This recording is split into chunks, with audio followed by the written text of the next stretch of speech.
2017, 2016, 2017 setelah dari sini, oke, saya percaya, mendapatkan kepercayaan, mendapatkan trust akhirnya kan. Jujur hal itu juga sempat saya mengalami dan saya terima, Mbak. Selamat siang Mbak Esti, salam sehat. Sehat selalu. Iya Mbak. Akhirnya kita bisa ketemu lagi di sini. Kita minta sharing-sharingnya semuanya tentang ilmu politik dan pengalaman kamu dalam mempraktikkan ilmu yang sudah lama kamu pelajari berapa tahun yang lalu. Siap. Oke. Saya masuk di dunia perbankan itu sekitar tahun 2017, 2016, 2017 setelah dari sini. Tentunya setelah ditempa di Kawah Chandra di muka CSWS dan ilmu politik, saya masuk di dunia perbankan dan itu saya masuk di level pusat, Mbak, di level Jakarta. Saat itu bank asing juga yang termasuk grade-nya termasuk tinggi. Posisi saya saat itu adalah sebagai recovery nasabah. Bagaimana saya melakukan bargaining, melakukan istilahnya menyelesaikan masalah antara nasabah dan pihak bank ini, bagaimana menemui titik temu, mencari titik temu supaya masalah ini bisa selesai dan perjanjian antara bank dan nasabah ini bisa berlanjut atau bisa diperbaiki. Setelah itu saya masuk di perusahaan Consumer Good, perusahaan multinasional Consumer Good, wilayah, saya memegang wilayah Samarinda saat itu. Ya tentunya kalau ditanya apa linear, gitu, apa bisa lulusan ilmu politik survive? Nyatanya bisa. Nyatanya terbukti di saya bisa survive. Di Jakarta pun saya survive, di Samarinda pun saya survive dengan dua perusahaan besar yang berbeda. Bagaimana caranya? Bagaimana caranya? Sejauh mana ilmu politik bisa membackup saya supaya survive seperti itu? Ilmu politik membackup saya dalam tanda kutip ya, ilmunya yang di sini saya bilang. Bagaimana saya bisa melakukan komunikasi publik secara baik. Menyampaikan apa yang ada di kepala saya dengan baik, Mbak. Sebenarnya ketika saya mewakili perusahaan misalkan, saya mendeliver ini yang ditugaskan oleh perusahaan saya, Pak. Ini yang ditugaskan oleh perusahaan saya, Bu, seperti ini. Lawan bicara saya ataupun yang ditugasi oleh perusahaan saya untuk menemui, pasti dia juga mempunyai misi dong. Nah, setelah dia menyampaikan misinya, saya kan harus melakukan bargain, melakukan pendekatan. Nah, ini ilmu-ilmu seperti ini, Mbak, yang saya dapatkan di ilmu politik. Karakter menemukan problem solving, melakukan komunikasi dengan baik terhadap seseorang. Ini yang saya dapatkan. Karakter-karakter seperti ini yang saya dapatkan di ilmu politik. Setelah itu saya seperti sekarang, maksudnya sebagai penyelenggara pemilu yang notabene linier dengan apa yang saya pelajari saat kuliah.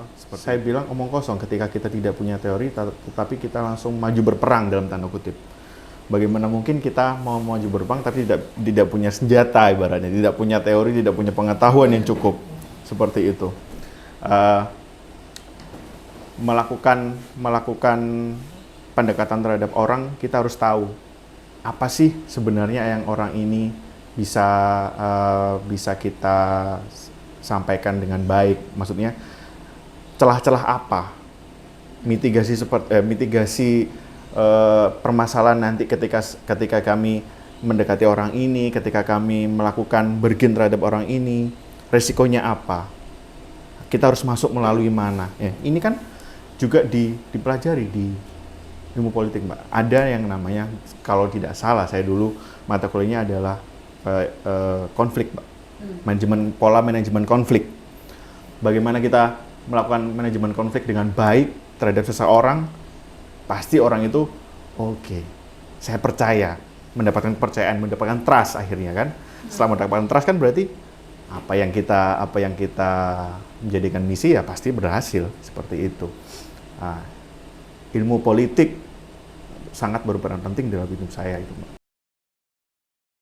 Saat dulu menjadi mahasiswa politik, menjadi istilahnya karyawan yang jauh dalam dunia politik, terus sekarang masuk menjadi penyelenggara pemilu yang notabene tidak bersinggungan kalau saya bilang, tetapi sangat-sangat berada di dalam lingkungan politik, karena setiap hari yang ketemunya juga partai politik, orang-orang partai politik, elit-elit politik, terus penyelenggara pemerintahan yang juga itu juga salah satu elit politik juga saya kira.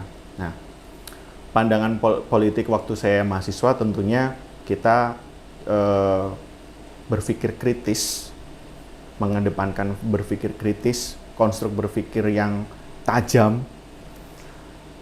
Tapi apakah sekarang berbeda? Sekarang sama kritisnya, akan tetapi berbeda pola manajemennya, Mbak. Manajemen sekarang kan, saya sebagai penyelenggara dan sebagai ASN, bagaimana memanajemen supaya membangun sistem ataupun memberikan input supaya sistem politik atau supaya sistem suksesi pemilu di Indonesia ini semakin baik ke depannya dengan ilmu-ilmu yang sudah saya dapat dengan diskusi-diskusi dengan senior-senior di KPU, senior-senior. Karena for your information, Mbak, lulusan ilmu politik di KPU itu sangat banyak, Mbak. Senior-senior saya di ilmu politik itu sangat banyak. Sangat banyak dan sangat membuat saya menjadi pribadi yang semakin berkembang dalam hal pemikiran, karena saya tidak perlu repot-repot untuk mencari teman diskusi. Betul, dari kampus UNER. Jadi pemikiran yang sekarang melihat politik tentunya berbeda, tapi sama-sama kritis. Konstruk berpikirnya tetap saya pertahankan, tetap kritis, akan tetapi berbeda. Berbeda dalam arti karena saya sebagai ASN, aparatur sipil negara, dan saya sebagai penyelenggara pemilu, maka sudut pandangnya sekarang dibalik bagaimana saya mencari pola, sistem, dan cara yang paling baik, paling ideal supaya masyarakat ini bisa terfasilitasi, konstituen ini, kalau bahasa orang penyelenggara pemilu nih, Mbak, konstituen. Bagaimana konstituen ini bisa terlayani dengan baik, bagaimana konstituen ini bisa percaya terhadap KPU, seperti itu. Pesan saya kepada teman-teman yang sedang mencari jurusan untuk kuliah nanti, ataupun yang sekarang sedang menempuh di jurusan ilmu politik, atau bahkan alumni-alumni yang baru lulus nih, selain kalian membangun diri melewat jalur ilmu politik secara teoritis harus kuat. Yang kedua, kalian juga harus membangun relasi organisasi yang kuat juga. Karena akan sangat lucu ketika mahasiswa politik tapi tidak punya pengalaman organisasi yang baik. Itu juga suatu modal bagi mahasiswa politik untuk kedepannya. Dan jangan memandang remeh ilmu politik, karena banyak sekali lulusan-lulusan ilmu politik UNER yang sekarang menjadi pemimpin-pemimpin bangsa ini, pemimpin-pemimpin negeri ini. Yang kalau saya di Jakarta kemarin kebetulan ketemu sekitar 4-5 orang menjadi head di perusahaan multi internasional, dan itu lulusan ilmu politik. Seperti itu. Tetap semangat, tetap mengembangkan diri dengan baik, jangan down ataupun jangan istilahnya patah semangat terhadap stereotip, stigma yang buruk terhadap jurusan kalian, karena jurusan kalian ini sangat istimewa. Kalian punya dosen-dosen yang sangat berpengalaman, bahkan dosen-dosen yang sangat diperhitungkan di jajaran level nasional, Seperti itu. Baik, terima kasih Randy. Iya Mbak, Sudah membantu. sama-sama, salam sehat.